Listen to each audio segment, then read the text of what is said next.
الزام بھی لگایا، یہ چارج شیٹ بھی شائع ہوئی کہ اتخذوا احبارهم ورهبانهم اربابا من دون اللہ، یعنی انہوں نے اپنے علماء اور مشائخ کو رب بنا لیا ہے اللہ کے سوا، اور عیسیٰ ابن مریم کو بھی رب بنا لیا ہے علیہ السلام۔ تو یعنی یہ جو جب ان کے وہ چارج شیٹ لگی تو اس وقت جو ہے عدی بن حاتم، جو حاتم تائی بڑے مشہور ایک عیسائی تھے، تو ان کے بیٹے تھے عدی بن حاتم، بہت بڑے عیسائی عالم تھے، تو انہوں نے یہ سوال پھر پوچھا تھا کہ رسول اکرم صلی اللہ علیہ وسلم سے کہ ہم نے تو عیسیٰ ابن مریم کو رب بنایا، ٹھیک ہے، ہم جو ہے ان کو تو مانتے ہیں رب، لیکن یہ کہ ہم نے کبھی اپنے علماء اور مشائخ کے سامنے سجدہ نہیں کیا، ہم نے کبھی اپنے علماء اور مشائخ سے دعا نہیں مانگی، تو ہم پہ یہ کیوں پھر یہ الزام لگایا گیا؟ ٹھیک ہے، تو اس پہ پھر جو ہے رسول اکرم صلی اللہ علیہ وسلم نے بتایا ان کو کہ دیکھو، جب تم ان کو یہ اتھارٹی دیتے ہو کہ حلال و حرام کے فیصلے وہ کریں، یعنی تمہارے پاس یا تو اللہ کی کتاب تھی جس میں حلال و حرام کے فیصلے تھے، یا پھر یہ ہے کہ یہ تمہارے علماء اور مشائخ تھے جو تمہارے لیے طے کرتے تھے، تو تم کس کو الٹیمیٹ اتھارٹی مانتے تھے، ان علماء اور مشائخ کو یا اللہ کی کتاب کو؟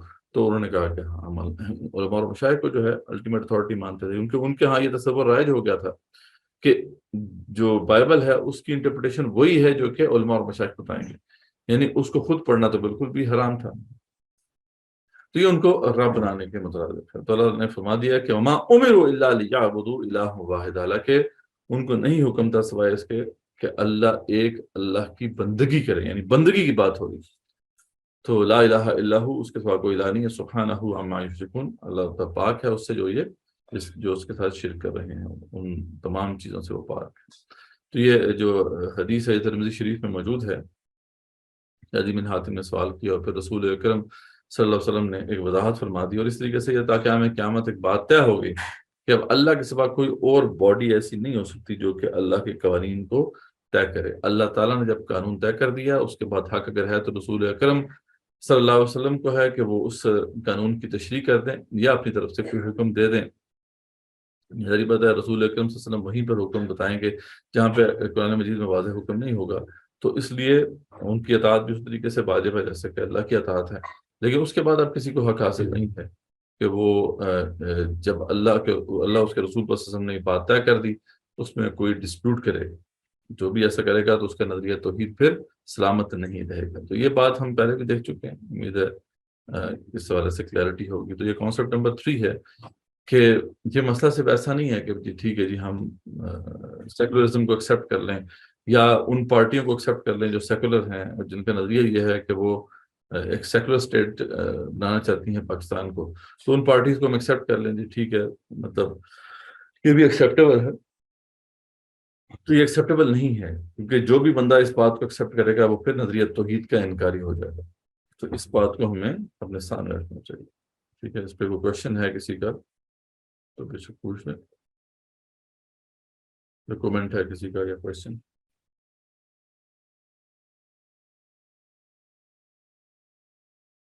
اینڈ میں پوچھ لوں گا، یہ ابھی دیکھنے جیسے میں ویسٹ میں ہوں، یہاں پہ بھی الیکشنز ہونے والے ہیں، 2 پارٹیز ہیں، کیا کسی کو بھی سپورٹ کرنا جائز ہے یا الگ ہی رہیں اس پروسیس سے؟ ہاں لیکن ویسٹ کا تو معاملہ ہی ڈفرینٹ ہے نا، کہ وہاں تو کانسٹیٹیوشن ہی درست نہیں ہے، تو وہ تو بالکل ایک اس کے اندر اسلام تو ہے ہی نہیں، تو اس میں بہتر ہے کہ اس پروسیس میں نہ ہی انوالو ہوا جائے۔ اور بعض جو ہیں علماء جو خاص طور پر ویسٹ میں ہیں وہ یہ کہتے ہیں کہ جن کا ایسی پارٹیز جن کی تھوڑی انکلینیشن ہے کہ مسلمانوں کے لیے وہ اسپیس کریٹ کرتے ہیں تو ان کو سپورٹ کرنا چاہیے، لیکن یہ ہے کہ ابل تو مسلمانوں کی تعداد ہی بہت کم ہے، تو اتنا بڑا فرق نہیں پڑے گا اس سے، تو اس لیے اپنے آپ کو خواہ خواہ ایک ایسی ڈسپیوٹڈ چیز میں ڈالیں تو مناسب نہیں ہے، بہتر ہے کہ اس پروسیس سے ارادہ رہیں۔ اور پاکستان کے اندر، ہاں پاکستان کے کانٹیکسٹ میں یہ بات ہے کہ پاکستان کے کانٹیکسٹ میں کہ آئین جو ہے اس کے اندر اسلامی شکیں موجود ہیں، تو یہاں پہ لوگ جو پارٹیز جو اسلامک پارٹیز ہیں یا جو بھی پارٹیز اس میں پارٹیسپیٹ کرتی ہیں ان کا پھر منشور دیکھا جاتا ہے، جن کے منشور میں جو ہے اسلام کا نفاذ ہے تو ان کو سپورٹ کرنا چاہیے، اور جن کے منشور میں ایسی بات نہیں ہے اور نہ ہی ان کے جو کرتوت ہیں وہ اس سے میچ کرتے ہیں تو پھر ان پارٹیز کو پھر ووٹ دینا جائز نہیں ہے۔ تو یہ پھر اسلام کی جو ہے پوزیشن ہے، اس کو ہمارے سامنے رہنا چاہیے۔ ٹھیک ہے جی. چلو. السلام علیکم جی. چلو. کاشف بات کر رہا ہوں. میرا سوال ٹھیک ہے. اسی کانٹیکس میں ہے، اس لیے اگر اجازت ہو تو میں ابھی جی جی پوچھ لوں. جی جی. اچھا، ایک تو یہ میں چونکہ آج بھی اس چیز کا ایکسپیرینس ہوا اور یہ چیز کافی کنفیوز بھی کرتی ہے کہ ایک سیاسی جماعت کے سربراہ آتے ہیں اور وہ پبلکلی سب کے سامنے اللہ اور اللہ کے رسول صلی اللہ علیہ وسلم کی باتیں بھی کرتے ہیں، پھر مثالیں دیتے ہیں، پھر یہ کہتے ہیں کہ جی آپ ساتھ دیں تو یہ جہاد بھی ہے، اور یہ بڑی بڑی باتیں کرتے ہیں. ایک دوسری سیاسی جماعت کے سربراہ آتے ہیں تو وہ بھی اللہ کے سامنے، آپ کے سامنے وہ پورا اظہار کرتے ہیں کہ جی اللہ تعالیٰ ہمیں معاف بھی کرے، اور میری کوشش بھی یہ ہے، اور میں یہ قسمن بھی کہہ رہا ہوں. تو اب اس کانٹیکس میں تیسری بات ابھی جو آپ نے کی وہ میں نے بھی کرنی تھی، لیکن اور پھر پاکستان میں اسلامی جماعتیں بھی موجود ہیں. تو ایک تو چلیں آپ نے کہا کہ جی کسی سیاسی پارٹی کے منشور میں اگر اسلامی نظام کا نفاذ موجود ہے تو آپ اس کی طرف اس میں مطلب ایک آسانی ہو جاتی ہے کہ چلیں آپ، لیکن وہ بھی ملٹیپل ہیں. تو اس صورت میں اسلام ہمیں کیا رہنمائی دیتا ہے، کیا کہتا ہے کہ آپ کس طرف جائیں؟ سوال نمبر 1. سوال نمبر 2 یہ ہے کہ ایسے رہنما جب آ کر کہتے ہیں اب ایک عام انسان ہے، میں مسلمان ہوں، تو میں تو یہ بھی اچھا نہیں لگتا کہ اب میں ان کی کھو میں لگ جاؤں کہ کیا یہ سچ کہہ رہا ہے جھوٹ کہہ رہا ہے، وہ اتنی بڑی بڑی باتیں قسمن کہہ رہے ہیں آپ کے سامنے. تو پھر کس طرح سے ان کی جو رہنمائی ہے اس کا فیصلہ کیا جائے؟ اور تو پہلے آپ اگر اس پہ کر لیں تو پھر ایک دو چیزیں میں اور اس میں ایڈ کرنا چاہوں گا، آپ سے ٹھیک ہے. پوچھنا. آپ کا اچھا کوشچن ہے. ذری بات ہے اس کانٹیکس میں آج جس کانٹیکس میں ہم ہیں اس میں تو ریلیونٹ ہے. تو اب بات وہی ہے کہ دیکھیں اللہ تعالیٰ جو ہے ہمیں واضح طور پہ انسٹرکشنز دیتے ہیں کہ آپ نے دھوکہ نہیں کھانا. ٹھیک ہے. اور یہ تو دین کا مزاج بھی ہے کہ مومن کبھی دھوکہ نہیں کھاتا، یا ایک سوراخ سے کبھی 2 دفعہ نہیں ڈسا جاتا. تو اس لیے جو پولیٹیشنز ہیں وہ تو بڑے شاطر ہیں. ٹھیک ہے. وہ تو مذہبی کارڈ کھیلتے ہیں. وہ تو ہم سب جانتے ہیں کہ مذہب کا ایک کارڈ ہے جس سے ہر پارٹی کھیلنا چاہتی ہے. سیکولر سے سیکولر پارٹی بھی ہے تو وہ بھی اس کارڈ کو کھیلتی ہے.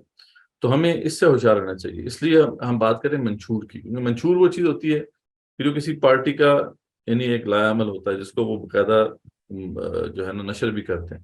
وہ کیا منہ سے بول رہے ہیں وہ تو ظاہر بات ہے پولیٹیشنز ہے. پولیٹیشنز کا تو کام ہی ہوتا ہے کہ انہوں نے تو زیادہ پبلک سپورٹ دینی ہے، وہ جہاں سے بھی ان کو مل جائے.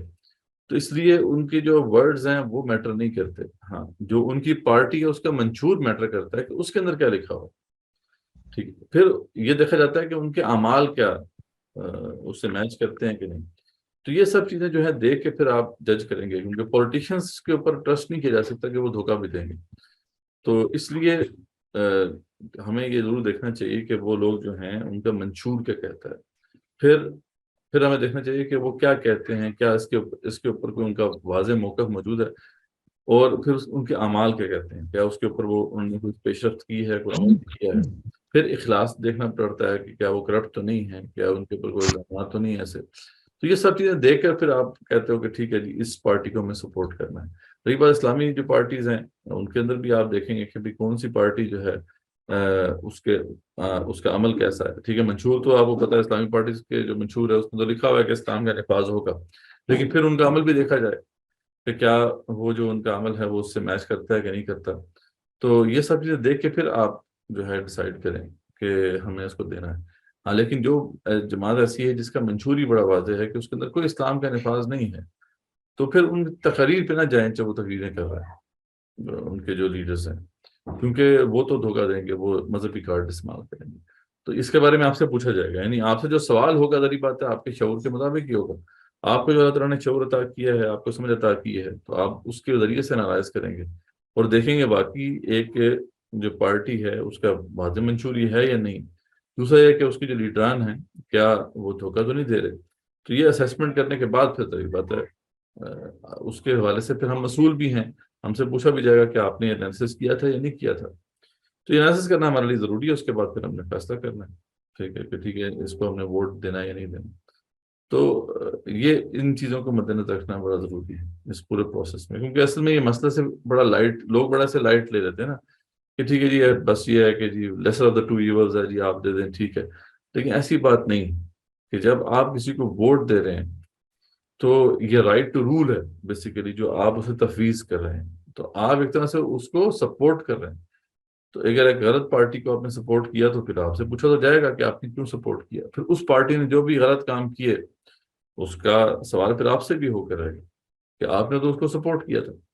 تو پھر آپ جو ہے اس کے اوپر پھر اگر کلیئر ہیں تبھی آپ اس کو ووٹ دیں، ورنہ پھر یہ ہے کہ آپ جو ہے مشکل میں پھنس سکتے ہیں، کیونکہ وہ جو اقتدار کا معاملہ ہے، اقتدار اس کے پاس آئے گا اس پارٹی کے پاس، تو ہو سکتا ہے وہ پھر بہت سے ایسے کام کرے کہ جو اسلام کے خلاف ہوں، تو پھر اس کو کیسے پہ جسٹیفائی کیا جائے گا. تو یہ چیزیں ہیں جن کو مد نظر رکھنا ضروری ہے.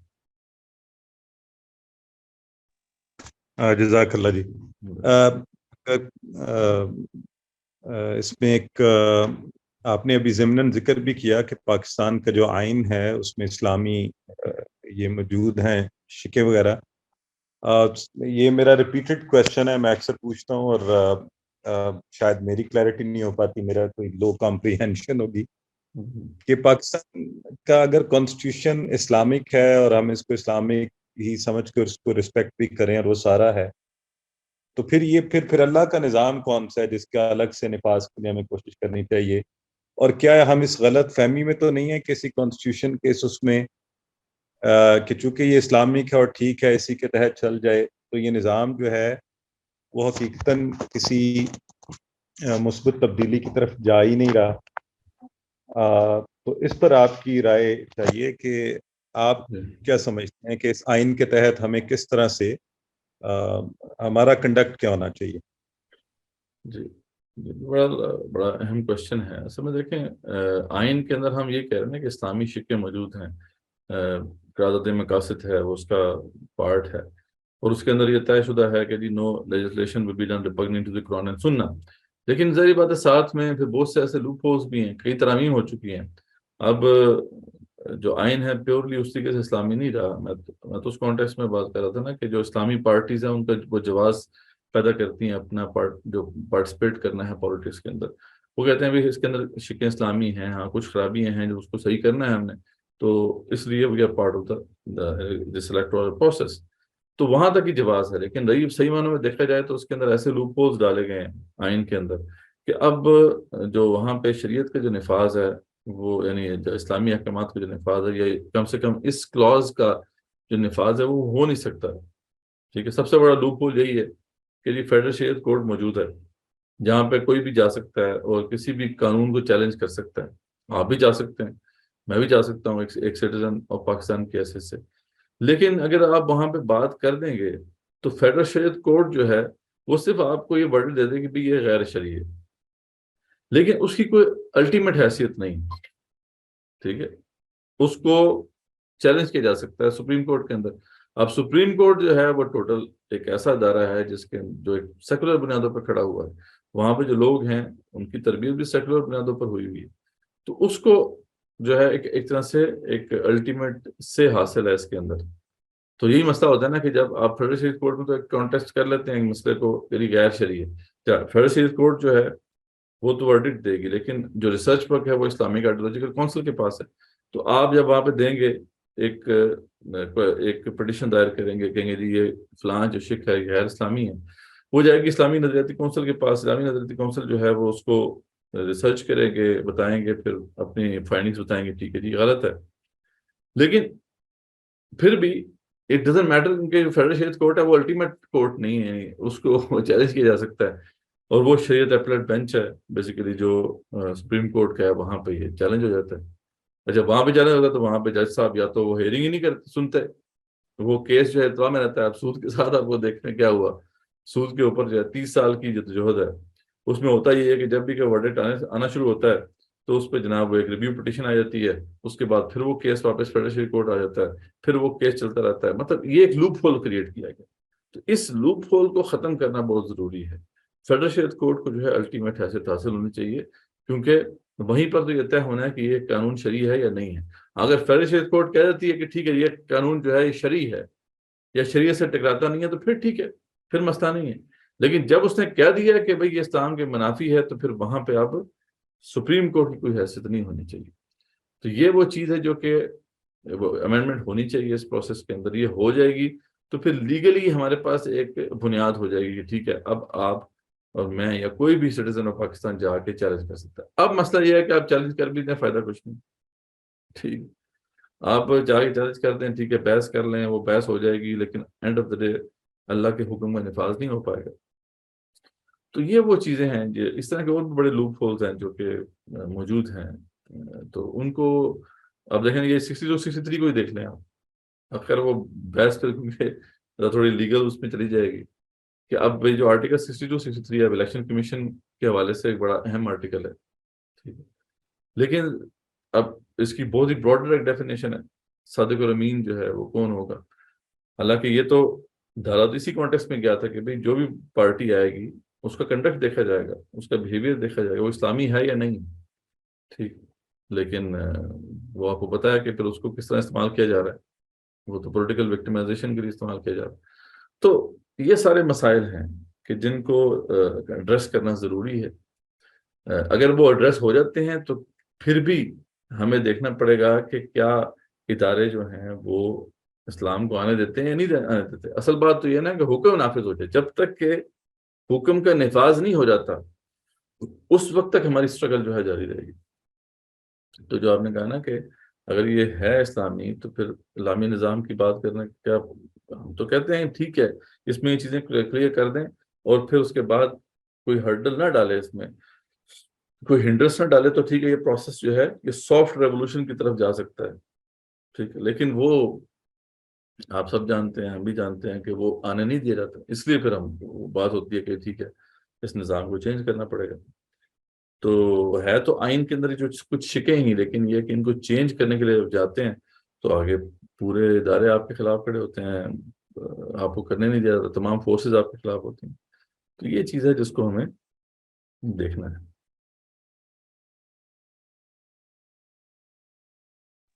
اچھا, اصل میں بات آپ سے یہی پوچھنا چاہ رہا ہوں کہ یہ دیکھیں آپ نے, میں اصل میں آپ کے لیکچر لائیو تو نہیں, آج ویڈیو میں وہ سارا سنا بھی تھا اور اپنے کچھ پوائنٹ بھی نوٹ کیے تھے. تو جب ایک ریاست میں, ایک ملک میں آپ نے ظاہری طور پر تو قرارداد مقاصد اور یہ ساری چیزیں آئین میں ڈال دیں اور ہم سب اسی غلط فہمی میں کہتے ہیں جی پاکستان کا آئین, میں خود بہت اگریسولی اس چیز کو پہلے پرسو کرتا رہا ہوں کہ جی یہ اسلامی کی ہے اور کیا ہمیں اسلام چاہیے, اور یہ ساری جو نظام حکومت کو چلانے کے طریقے ہیں ظاہر قرآن میں ایسے اس طرح سے نہیں لکھے ہوئے, تو یہ تو انسانوں نے ہی وضع کرنے تھے دیکھ کر. لیکن جو بنیادی بات ہے کہ اگر آپ نے کوئی بھی قانون اللہ کے دین کی ہدایات کی روشنی میں وضع کیا اور اسلامی شریعت بینچ نے یا نظریاتی کونسل نے یہ سود والی جو سب سے بڑا ٹیسٹ کیس ہے اور سپریم کورٹ اس کو ٹرن ڈاؤن کر دیتی, تو اس کا مطلب ہوا تو اللہ کی جو سپریم قوت کا اظہار جو ایک مسلمان کرتا ہے کہ دین تو اللہ ہی کا نافذ ہوگا اور احکامات اور قانون بھی اللہ ہی کے ہوں گے, تو وہ تو آپ کی ریاست نہیں کر رہی, نہ ہی آئین آپ کو اجازت دے رہا ہے. ایک انسانوں کی بنائی ہوئی سپریم کورٹ اتنی طاقتور ہے کہ وہ 1 منٹ اللہ کے بنائے ہوئے قانون کو ریویو پیٹیشن ہی لے لے, یہی سب سے بڑی میرا خیال ہے کمزوری آئین کی دکھاتی ہے. تو سوال میرا یہی کہ پھر تو ہمیں واضح طور پر کہنا چاہیے نا کہ یہ تو اسلامی ہے ہی نہیں. ایسے جی بالکل ایسے ہی ہمیں کہنا چاہیے کہ یہ آئین غیر اسلامی. ہم سے کہتے ہیں کہ اس کے اندر اسلامی شکیں موجود ہیں, بس یہ ایک ایسی وہ بات ہے, یہ تو ایک فیکٹ ہے, لیکن یہ آئین اسلامی تو نہیں ہے نا. اس لیے ہم تو نہیں کہتے کہ یہ آئین اسلامی ہے یا یہ ریاست اسلامی ہے.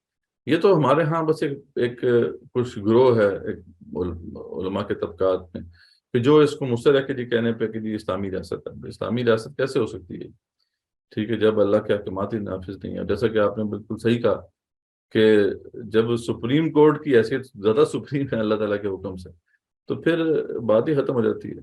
تو ہمیں واقعی بالکل بات درست ہے کہ اس کو اسلامی آئین نہیں کہنا چاہیے. یہ اسلامی آئین نہیں ہے. ہاں اس کے اندر کچھ اسلامی شکیں موجود ہیں جب تک کہ وہ سارے لوپ ہولز ختم نہیں کر دیے جاتے اور جب تک کہ لیجسلیشن جو ہے پوری طریقے سے اسلامائز نہیں ہو جاتی، ہم اس کو اسلامی آئین نہیں مان سکتے اور نہ ہی اس ریاست کو اسلامی ریاست مان سکتے۔ تو یہ بات بالکل آپ کے دوست ہے۔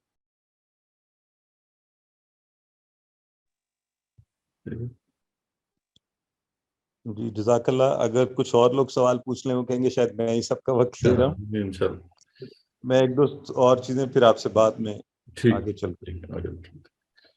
اب دین کا کمپریہنسو ویو دیکھنے کے بعد اب ہم ایک بڑے واضح ایک مقام پہ پہنچ گئے ہیں کہ اب ہم دینی ذمہ داریاں سمجھیں کیا کہ دین کی ذمہ داریاں ہم پر کیا عائد ہوتی ہیں۔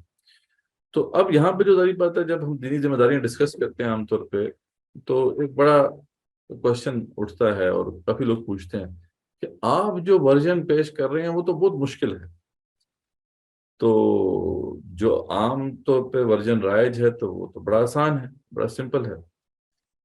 اس لیے اس کانٹیکسٹ میں یہ بات ہمارے سامنے رہنی چاہیے کہ دیکھیں، جنت اصل میں ڈیسٹینیشن کیا ہے؟ جنت ہے نا، ہم نے تو جنت پہ جانا ہے، اصل تو مطلوب یہ ہے، مقصود یہ ہے۔ لیکن جنت میں جانے کے جو ہے نا دو راستے ہیں، ٹھیک ہے۔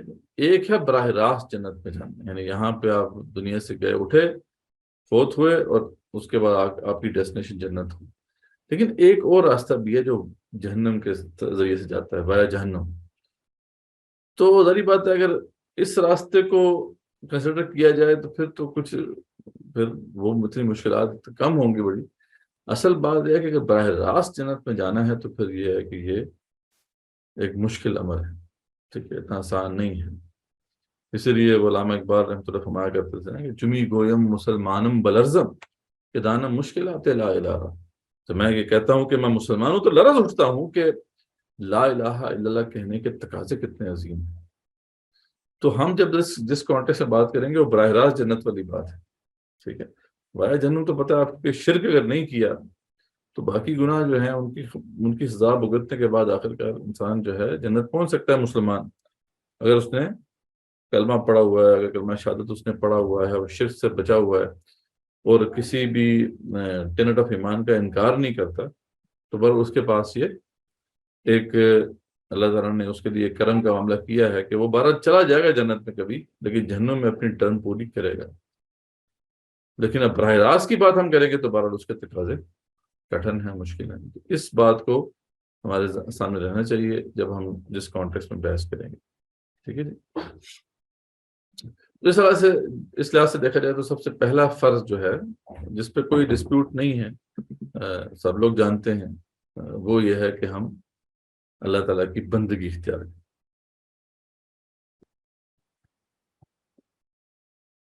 ٹھیک ہے جی۔ ہاں، لیکن اس میں یہ بات سامنے رہنی چاہیے کہ عبادت اور عبادات میں فرق ہے۔ عام طور پہ جہاں پہ کنفیوژن ہو جاتی ہے نا، جب ہم لفظ عبادت پڑھتے ہیں یا الیعبدون کا لفظ پڑھتے ہیں قرآن مجید میں، تو ہم یہ سوچتے ہیں کہ شاید یہ عبادت کی بات ہو رہی ہے، یہ نماز روزے کی بات ہو رہی ہے، حالانکہ ایسی بات نہیں ہے۔ اللہ تعالیٰ کا جو تقاضا ہے وہ ہے اعبدوا ربکم، ٹھیک ہے، جس کا اصل مطلب ہے اللہ کی غلامی اختیار کرنا، ٹھیک ہے۔ عبد یعبد جو عربی زبان کا لفظ ہے اس سے مراد غلامی ہے۔ اب ظاہری بات ہے ایک طرف تو کانسیپٹ ہے عبادات کا، وہ تو اب جو ہے وہ ہر وقت نہیں ہوگی۔ اگر نماز پنجگانہ دیکھنی ہے تو پھر وہ تو 24 گھنٹوں میں صرف جو ہے 1 گھنٹے میں کمپلیٹ ہو جائے گی۔ رمضان کے روزے ہیں تو وہ تو ہے سال میں ایک دفعہ، 1 مہینے میں کر رہے ہیں، زکوٰۃ بھی اس طریقے سے 1 دفعہ ہی دینی ہے، تو باقی سارے اوقات میں پھر کیا ہوگا؟ تو یہ کانسیپٹ جو ہے کلیئر ہونا بڑا ضروری ہے۔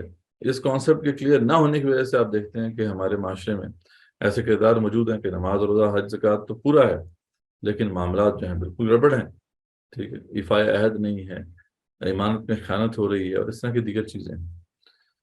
تو اس لیے اس بات کو ہمارے سامنے واضح رہنا چاہیے، ٹھیک ہے، کہ عبادت سے مراد غلامی اختیار کرنا ہے۔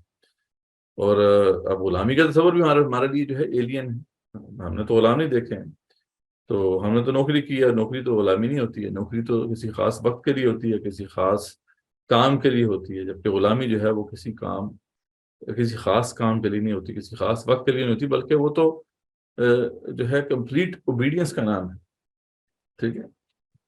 تو یہ بات ہمارے سامنے اس طریقے سے واضح نہیں ہو پاتی جب ہم لفظ عبد پڑھتے ہیں یا اعبدوا کا لفظ پڑھتے ہیں۔ تو یہ کلیئر ہونا چاہیے، اللہ کی ہم نے مکمل اطاعت کرنی ہے، اس کی غلامی میں آنا ہے۔ ہاں فرق صرف یہ ہے کہ جو اللہ کی غلامی ہے اور جو مخلوق کی غلامی ہے اس میں بنیادی فرق یہ ہوتا ہے کہ اللہ کی غلامی ہونی چاہیے دل کی آمادگی کے ساتھ، اللہ سے محبت کے جذبے سے سرشار ہو کر، جبکہ مخلوق کی غلامی ظاہری بات ہے وہ تو مجبوراً بھی ہوتی ہے، ٹھیک ہے۔ تو اس بات کو ہمارے سامنے واضح رہنا چاہیے۔ تو اس بات کو کہاں پہ واضح کیا گیا؟ بڑی واضح آیت ہے، آپ سب لوگوں نے کئی دفعہ سنا ہوگا اس کو، سورہ ذاریات کی، وما خلقت الجن والانس الا لیعبدون، کہ ہم نے جو ہے جنوں اور انسانوں کو اسی لیے تخلیق کیا کہ سوائے اس کے اور کسی مقصد کے لیے تخلیق نہیں کیا کہ وہ اللہ کی بندگی اختیار کرے، ٹھیک ہے۔ تو میں نے جنوں اور انسانوں کو اپنی بندگی کے لیے ہی تخلیق کیا ہے۔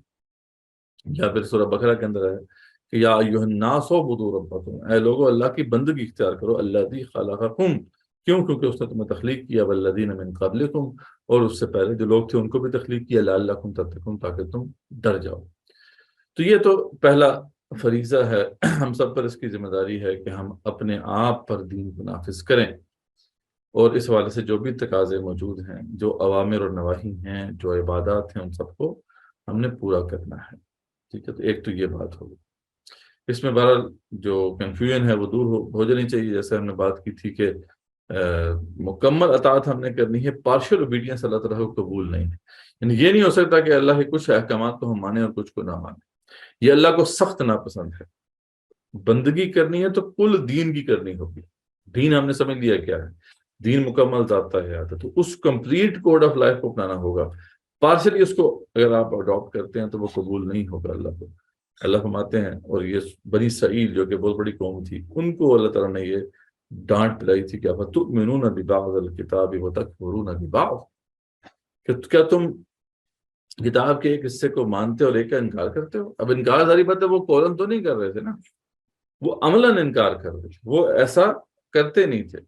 تو اللہ فرماتے ہیں فما جزاء من یفعل ذلک منکم الا خزی فی الحیات الدنیا، تو پھر اس کی جزا اور کیا ہوگی جو تم نے یہ عمل کیا ہے، کہ سوائے اس کے کہ تمہیں دنیا میں ذلیل و خوار کر دیا جائے، خزی فی الحیات الدنیا ویوم القیامۃ یردون الی اشد العذاب، اور آخرت میں شدید ترین عذاب میں ڈال دیا جائے۔ وما اللہ بغافل عما تعملون، اور اللہ تعالیٰ غافل نہیں ہے اس سے جو تم اعمال کر رہے ہو۔ تو یعنی بہت سخت وعید ہے، اور اللہ تعالیٰ نے بنی اسرائیل کو جس کانٹیکسٹ میں یہ بات کی تھی نا، وہ یہ تھا کہ آپس میں لڑائیاں کرتے تھے جیسے ہم کرتے ہیں مسلمان، تو جب لڑائی ہوتی تھی تو پھر جب کوئی قیدی بن جاتے تھے تو ان کو فدیہ لے کے چھوڑ دیتے تھے، اور بڑے بے جناب یہ اپنا کارنامہ بڑا جو ہے وہ بیان کرتے تھے کہ دیکھیں جی اللہ کا حکم ہے نا جی کہ قیدیوں کو چھوڑ دینا چاہیے، تو ہم چھوڑ دیتے ہیں۔ تو اللہ فرماتے ہیں کہ نہیں، اللہ نے تو حکم دیا تھا کہ تم لڑائی نہ کرو، اس کو تو تم چھوڑتے نہیں، اور یہ یہ جو دوسری بات ہے اس کو تم نے یاد رکھا اور کہتے ہو ٹھیک ہے یہ تو ہم بجا لاتے ہیں۔ تو یہ جو ہے نا یہ بیہیویئر اللہ تعالیٰ کو سخت ناپسند ہے۔ ایک مسلمان قوم اس سے پوری طریقے سے اسلام میں آنا ہے، وہ پارشل اوبیڈینس جو ہے اگر کرے گی وہ قوم تو اللہ کو قابل قبول نہیں ہوگا، اور اس کی سزا یہ کہ دنیا میں ذلیل کر دیا جائے۔ تو اب ساری بات ہے، بڑا واضح ہے، اب تو دنیا میں ذلیل کون ہے وہ ہم سب جانتے ہیں، تو اب تو جو ہے اس کے اوپر کسی کو کوئی شک نہیں ہے۔ تو اس کی وجہ کیا ہے؟ بڑی سمپل سی ہے، یہ بات سامنے آ گئی ہے۔ دوسری طرف اللہ تعالیٰ سورہ بقرہ میں فرماتے ہیں کہ یا ایھا الذین آمنوا ادخلوا فی السلم کافہ، اے ایمان والو پورے کے پورے اسلام میں۔ دیکھیں اب یہ آیت کس کانٹیکسٹ میں آئی تھی؟ جب تمام احکامات اللہ نے سورہ بقرہ میں بیان کیے ہیں، اس میں نماز، روزہ، حج، زکوٰۃ، سارے جہاد فی سبیل اللہ، اور پتہ نہیں کون کون سے احکامات کا ذکر ہوا۔ اس کے بعد اللہ تعالیٰ نے پھر یہ آیت نازل فرمائی کہ اے ایمان والو یہ پورا دین ہے، اس کو پورے کے پورا تم نے ایکسیپٹ کرنا ہے۔ ادخلوا فی السلم کافہ ولا تتبعوا خطوات الشیطان، بڑی ہی ہلا دینے والی بات ہے کہ دیکھو تم شیطان کے قدموں کی پیروی مت کرو، کیونکہ شیطان کا یہ کام ہے پارشل اوبیڈینس۔ اگر آپ غور سے دیکھیں تو شیطان نے کتنے جو احکامات تھے ان کو نہیں مانا تھا، ٹھیک ہے، وہ تو بڑا اللہ کا نیک بندہ تھا، فرشتوں کی صفوں میں موجود تھا، جن ہوتے ہوئے بھی فرشتوں کی صفوں میں پہنچا ہوا تھا، تو آپ اس کی عبادت کا اندازہ کر سکتے ہیں کیسی تھی۔ تو اللہ کی تمام باتیں مانتا تھا، صرف ایک حکم نہیں مانا تھا اس نے، تو اس لیے وہ رادا درگاہ ہوا، تو اللہ ہمارے دیکھو یہ شیطان کے قدموں کی پیروی ہے، اس کے قدموں پہ نہ چلو، انہ لکم عدو مبین، وہ تمہارا کھلا دشمن ہے، ٹھیک ہے جی۔ تو یہ بات کلیئر ہے کہ جی بندگی مکمل ہوگی، تو یہ پہلا فریضہ ہے جو ہمیں ادا کرنا ہے، اور اس پہ عام طور پر ڈسپیوٹ نہیں ہے، بس وہی جو کہ مس انڈرسٹینڈنگ ہے یا کنفیوژن ہے وہ کمپلیٹ اوبیڈینس کے حوالے سے، کہ یہاں پہ کانسیپٹ سمجھ لیا گیا ہے نماز روزہ حج زکوٰۃ کر لیا تو کافی ہے، نہیں، تمام اوامر تمام نواہی جو بھی اللہ نے احکامات دیے ہیں ان کو بجا لانا ضروری ہے۔ اب اگلا جو کانسیپٹ ہے اس میں پھر آگے تھوڑی کنفیوژن پیدا ہو جاتی ہے کہ صرف یہیں تک بات نہیں ہے کہ تم نے اللہ کی بندگی اختیار کرنی ہے، بلکہ اگلا معاملہ یہ ہے کہ تم نے اب اس دین کی دعوت بھی لوگوں تک پہنچانی ہے، ٹھیک ہے۔ اب اس کے پیچھے پورا فلسفہ ہے جو قرآن بیان کرتا ہے، ٹھیک ہے۔ اب اس کی جو سب سے بڑی دلیل ہے وہ تو آگے سورہ عصر کے اندر کہ والعصر ان الانسان لفی خسر، کہ قسم ہے تیزی سے گزرتے ہوئے زمانے کی کہ بے شک انسان یقیناً خسارے میں، انسان یقیناً خسارے میں، سوائے ان لوگوں کے، اب یہاں پہ وہ ایکسیپشنز ہیں جو بتائی جا رہی ہیں کہ الا الذین آمنوا وعملوا الصالحات وتواصوا بالحق وتواصوا بالصبر، ٹھیک ہے، سوائے ان کے جو ایمان لائیں، عمل صالح کریں، حق کی تلقین کریں اور صبر کی تلقین کریں۔ تو حق کی تلقین اور صبر کی تلقین کو لازمی قرار دیا گیا ہے ایمان اور عمل صالح کے علاوہ۔ تو یہاں پر صرف پرسنل اگر بندگی کی بات ہم کریں گے تو اس میں تو ظاہری بات ہے کہ اچھے اعمال آپ کر رہے ہیں بس ٹھیک ہے، لیکن یہ ہے کہ یہ بات یہاں تک کہ نہیں ختم ہوگی، اس سے آگے بڑھ کر حق کی تلقین بھی کرنی، حق کی دعوت پیش کرنی ہے اور صبر کی تلقین بھی کرنی ہے۔ تو یہ بہت ضروری ہے کہ یہ کانسیپٹ ہمارے سامنے واضح رہے۔ یہ ایڈیشنل ذمہ داری جو کہ ہم پر عائد ہوئی، اس کا پیچھے پورا ایک کانٹیکسٹ ہے، اس کا پورا ایک فلسفہ ہے جو قرآن بیان کرتا ہے، اور وہ جو ہے اس کا ذکر سورہ حج کے اندر سب سے پہلے آیا تھا، اس کے بعد سورہ بقرہ میں بھی آتا ہے، اور اللہ فرماتے ہیں وَجَاهِدُوا فِي اللَّهِ حَقَّ جِهَادِهِ وَاجْتَبَاكُمْ وَمَا جَعَلَ عَلَيْكُمْ فِي الدِّينِ مِنْ حَرَجٍ مِلَّةَ أَبِيكُمْ إِبْرَاهِيمَ وَسَمَّاكُمُ الْمُسْلِمِينَ مِنْ قَبْلُ وَفِي هَذَا لِيَكُونَ الرَّسُولُ شَهِيدًا عَلَيْكُمْ وَتَكُونُوا شُهَدَاءَ عَلَى النَّاسِ۔ تو جہاد کرو اللہ کے حق میں، جیسا کہ اللہ کے لیے جیسا کہ جہاد کرنے کا حق ہے، اس نے تمہیں چن لیا ہے۔ ایک سوال پیدا ہوتا ہے نا کہ جب یہ کام بھی تو آسان نہیں ہے نا، اپنے آپ کو اللہ کی بندگی میں لے کے آنا، اپنے آپ کو اللہ تعالیٰ کے احکامات کے تابع کرنا آسان تو نہیں ہے، نفس ہے، شیطان ہے، یہ تو لگے نہیں قوتیں جو کہ آپ کو اس راہ میں آگے نہیں بڑھنے دیتی، لیکن اس سے آگے بڑھ کر اب یہ ذمہ داری بھی ہمارے کندھوں کے اوپر ہے کہ ہم نے اس بات کو آگے پہنچانا ہے۔ تو آخر کیوں سوال پیدا ہوتا ہے، تو اس کا جواب اللہ دیتے ہیں وَاجْتَبَاكُمْ، میں نے تمہیں چن لیا اس کام کو، بس ختم بات۔ تو آپ کی مرضی تو نہیں چلے گی نا، اللہ نے تمہیں اس کام کے لیے چن لیا۔ وَمَا جَعَلَ عَلَيْكُمْ فِي الدِّينِ مِنْ حَرَجٍ، اور دیکھو تمہارے دین کے اندر کوئی تنگی نہیں رکھی، دین ہمارا آسان ہے۔ دیگر جو شریعتوں کے حوالے سے دیکھیں تو ہمارا دین بہت آسان ہے، ٹھیک ہے۔ جو اہل کتاب کے روزے ہوتے تھے اس میں تو 1 میل ہوتا تھا، ہمارے ہاں جو ہے سحری بھی ہے، افطاری بھی ہے، ٹھیک ہے۔ اس طریقے سے ان کی جو نمازیں ہیں پورے پورے دن پر محیط ہوتی تھیں، ہماری نمازیں ایسی نہیں ہیں۔ ہم ایون جمعے کا دن جو کہ بڑا ہی مقدس دن ہے ہمارے لیے، اس میں بھی ہمارے لیے کوئی تقاضا صرف یہ ہے کہ وہ چند 1-2 گھنٹے ہیں جو آپ نے دینے، باقی سارا دن آپ دنیاوی کام کر سکتے ہیں، جبکہ جیوز کے لیے ایسا معاملہ نہیں تھا، ان کا تو پورا ہفتے کا دن تھا، پورا ہفتے کا دن اگر نہیں لگایا تو پھر سخت پکڑ۔ تو اللہ نے دین میں جو آسانی پیدا کی ہے وہ اسی لیے کی ہے کہ اس امت کو اللہ تعالیٰ نے ایک اور ذمہ داری دینی تھی، اور وہ اس لیے دینی تھی کیونکہ رسول اکرم صلی اللہ علیہ وسلم آخری نبی تھے، ان کے بعد کوئی نبی نہیں آئے گا، لیکن اللہ کا جو یہ مشن ہے کار رسالت کا، یہ تو جاری تھا اور جاری رہنا تھا، کیونکہ اگر یہ بند ہو جاتا تو پھر اللہ جو ہے خود فرماتے ہیں کہ پھر جو لوگ ہیں ان کے پاس ایک حجت ہو جاتی ہے اللہ کے خلاف کہ ان تک تو بات ہی نہیں پہنچی۔ تو اللہ نے اس لیے اس کا پورا بندوبست کیا۔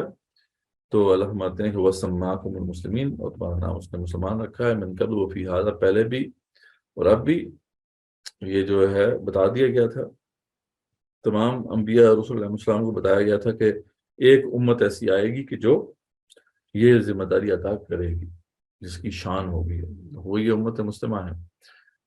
کیوں؟ کیونکہ لیکون رسول شہیدًا علیکم، تاکہ رسول گواہ ہو جائیں تم پر، وتکونوا شہداء علی الناس، اور تم تمام لوگوں پر گواہ ہو جاؤ۔ یعنی ہم نے اب یہ گواہی دینی ہے جو کہ انبیاء رسول اللہ صلی اللہ علیہ وسلم کا ایک طرح سے کام ہے. جتنی بھی قومیں آئی ہیں سب سے پہلے ان کے رسولوں کو اٹھایا جائے گا, ان سے پوچھا جائے گا, اور جب وہ گواہی دے دیں گے تو پھر جو ہے بات پوچھ شروع ہوگی قوموں سے. تو رسول اکرم صلی اللہ علیہ وسلم جو ہیں وہ آخری رسول ہیں, انہوں نے اس امت کے اوپر گواہی دے دینی ہے, اور اس کے بعد پھر جو بھی انسان ہیں جو تا قیامت موجود ہیں تو ان پر جو گواہی ہے اب وہ ذری بات ہے پھر ہم نے دینی.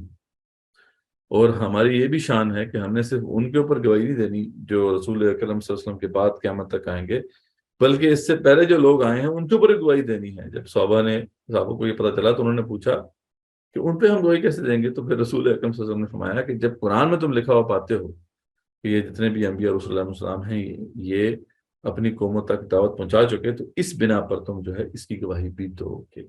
تو یہ بہت بڑی ذمہ داری ہے جو ہمارے کندھوں پر آ چکی ہے. پھر سورہ بقرہ میں بھی اس کا ادا ہوتا ہے کہ وَكَذَلِكَ جَعَلْنَاكُمْ أُمَّةً وَسَطًا لِتَكُونُوا شُهَدَاءَ عَلَى النَّاسِ وَيَكُونَ الرَّسُولُ عَلَيْكُمْ شَهِيدًا. تو وہی ہم درمیانی امت بنا دیا گیا, اللہ تعالیٰ نے ہمیں بنا دیا ہے, اور اب ہم نے گواہی دینی ہے. تو اس لحاظ سے یہ ایڈیشنل ذمہ داری اب ہمارے کندھوں کے اوپر ہے.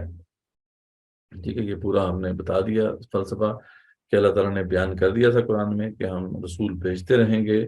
اس کی وجہ یہ ہے کہ رسولا مبشرین ومنذرین لئلا یکون للناس علی اللہ حجۃ بعد الرسل, تاکہ لوگوں کے پاس روز محشر اللہ کے خلاف کوئی حجت باقی نہ رہے. سبحان اللہ, اللہ تعالیٰ کتنے دیکھیں رحیم و کریم ہیں کہ وہ میک شور کر رہے ہیں کہ روز محشر کو بندہ ایسے نہ پکڑا جائے کہ اس کو پتہ نہ. ٹھیک ہے, تو اس لیے یہ سلسلہ جو ہے اللہ تعالیٰ نے جاری رکھا, اور اب رسول اکرم صلی اللہ علیہ وسلم کے بعد یہ سلسلہ اب ہمارے ذریعے سے جاری ہے جو قیامت تک جاری رہے گا انشاءاللہ. تو یہ پورا فلسفہ امید ہے کہ کلیئر ہو گیا ہوگا. یہ بہت بڑا فلسفہ ہے قرآن کا, اور جب اگر اس فلسفے کو اب رد کرتے ہیں یا یہ سامنے نہیں رہتا تو پھر قرآن کے بہت سے اور تصورات جو ہیں وہ بھی گڑبڑ ہو جاتے ہیں. یہ بہت امپورٹنٹ ہے, بار بار اس کا ذکر آیا ہے. تو یہی ہوتا رہا ہے کہ اللہ تعالیٰ جبرائیل علیہ السلام کے ذریعے سے پیغمبروں کو پیغام دیتے تھے, اور پیغمبر اللہ کے حکم سے علیہ السلام یہ بات آگے پہنچاتے تھے انسانوں کو.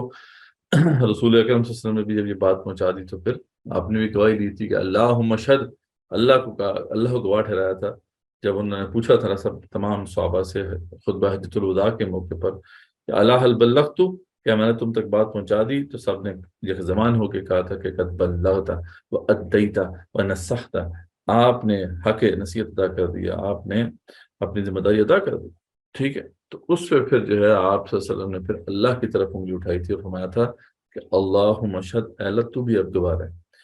اور پھر یہ حکم دیا تھا جو کہ قرآن کا حکم بھی ہے, پھر رسول اکرم صلی اللہ علیہ وسلم نے بھی دے دیا حکم بل یبلغ الشاہد الغائب. اب یہاں پہ جو موجود ہیں اب ان کی ذمہ داری ہے کہ وہ غائبین تک اس بات کو پہنچائیں. تو رسول اکرم صلی اللہ علیہ وسلم نے اس امت کو پہنچا دیا. اس امت کی ذمہ داری ہے کہ اس نے بڑے انسان کے سامنے اس بات کو پیش کرنا ہے. تو یہ بہت بڑا نظریہ ہے, بہت بڑا فلسفہ ہے جس کو کلیئر ہونا چاہیے. اور اسی کا دوسرا پہلو بھی ہے جسے سر سوری میں آپ کو ڈسٹرب کر رہا ہوں ہاں یہاں جی. پہ ویری امپورٹنٹ کوشچن میری کلیئرٹی کے لیے بھی. ایک تو تھوڑا سا اس پر گائیڈ کیجئے کہ ہم جب یہ کہتے ہیں کہ شہادت الی الناس, تو ایک مسلمان معاشرے میں جب ہم یہاں رہ رہے ہوتے ہیں تو عموماً شہادت سے مراد جو ہماری انڈرسٹینڈنگ ہے وہ یہی ہے کہ اللہ کی ونس آف اللہ, نبی کریم صلی اللہ علیہ وآلہ وسلم کی رسالت کے اوپر جو ہے وہ لوگوں کو اس حوالے سے بتانا. جی تو اب ایک عام مسلمان معاشرے کے اندر تو وہ شاید پوٹینشیل یا اسکوپ سارے ارد گرد آپ کے مسلمان ہی ہیں. تو پہلی تو آپ سے یہ بات پوچھنی ہے کہ پھر اس سلسلے میں پھر شہادت کیا ہے, نمبر 1. نمبر 2, ہمارے یہاں ایک عمومی طور پر یہ بہت زیادہ, بلکہ ایک پیچھے ایک جگہ میں کہیں بات کر رہا تھا تو انہوں نے کہا جی کہ آپ تو سلام نہیں کہہ سکتے غیر مسلمانوں کو, ان کو جواب بھی نہیں دے سکتے. میں جہاں رہتا ہوں میرے ساتھ میرے نیبر نان مسلم ہیں. اب میرا تو بہت دل چاہتا ہے کہ بھی مجھے باقاعدہ خیال آیا کہ اگر میں نے دین کی دعوت اس پر پیش کرنی ہے, نہ میں اس کے ساتھ کھاؤں, نہ میں اس کو سلام کر سکتا ہوں, نہ اس کے سلام کا جواب دے سکتا ہوں. ہمارے یہاں ایک کچھ روایتاً بھی چیزیں ہیں کہ جی اسمیل آتی ہے ان میں سے نان مسلمس میں سے, اب اس کے اوپر یہ اللہ کی دعوت اور یہ شہادت کب پیش کریں گے ہم مسلمان لوگ؟ تو ذرا یہ پلیز ان دو چیزوں پر اگر آپ گائیڈ کر سکتے۔ دیکھیں، شہادت سے مراد یہ کلمہ شہادت نہیں ہے، بلکہ شہادت سے مراد یہ ہے کہ جو دین ہے وہ پورے کا پورا کسی تک آپ نے پہنچانا ہے، جیسا کہ ہم یہ کر رہے ہیں اب۔ یہ بیسیکلی میں جو یہ اسی ذمہ داری کے احساس کے تحت اب آپ کے ساتھ بات کر رہا ہوں، اور آپ لوگ جو ہیں یہاں پہ آئے ہیں، تو آپ ایک طرح سے تو فائدہ آپ کا ہے کہ آپ اس کو سیکھ لیں، لیکن ایک فائدہ میرا بھی ہے اس کے اندر، وہ یہ ہے کہ میں آپ تک یہ بات پہنچا رہا ہوں تاکہ میں گواہ بن سکوں اللہ کے سامنے کہ اللہ میرے پاس جو بھی لوگ تھے میں نے ان تک یہ بات پہنچا دی۔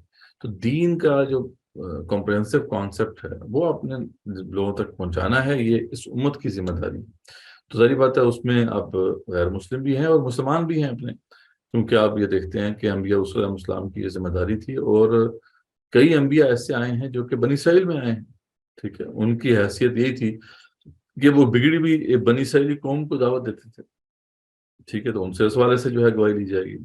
اور بعض جو رسول ہیں غریب بات ہے بالکل کافر قوم کی طرف آئے تو ان سے اس والے سے گواہی لی جائے گی، تو ہم سے گواہی تو لی جائے گی کہ ہم نے یہ بات جو ہے ان تک پہنچائی جو نہیں جانتے تھے یا نہیں پہنچائی۔ تو اس میں غیر مسلم بھی ہیں اور مسلمان بھی ہیں، دونوں تک ہم نے بات پہنچانی ہے، اور دونوں کے حوالے سے ہم سے جو ہے یہ سوال پوچھا جائے گا، بات پوچھ ہوگی نہیں۔ تو ایک تو یہ بات آپ کے اس کوشچن کے حوالے سے کہ مسلمان بھی اس میں شامل ہیں۔ دوسری جو بات آپ نے کی کہ سلام کر سکتے ہیں یا نہیں، تو ساری بات ہے وہ اس میں پھر دو رائے ہیں، دو آرا ہیں۔ اس میں ایک تو یہی ہے کہ کیونکہ آپ سلامتی کی دعا کرتے ہیں نا کہ السلام علیکم، تو آپ سلامتی کی دعا جو کرتے ہیں کسی کے لیے تو وہ اسی صورت میں کر سکتے ہیں کہ آپ پتہ ہو کہ اس کے لیے سلامتی ہے۔ ایک کافر کے لیے تو سلامتی نہیں ہے، جب تک کہ وہ دار اسلام میں نہیں آتا تو وہ تو لازماً جو ہے وہ جہنم میں جائے گا۔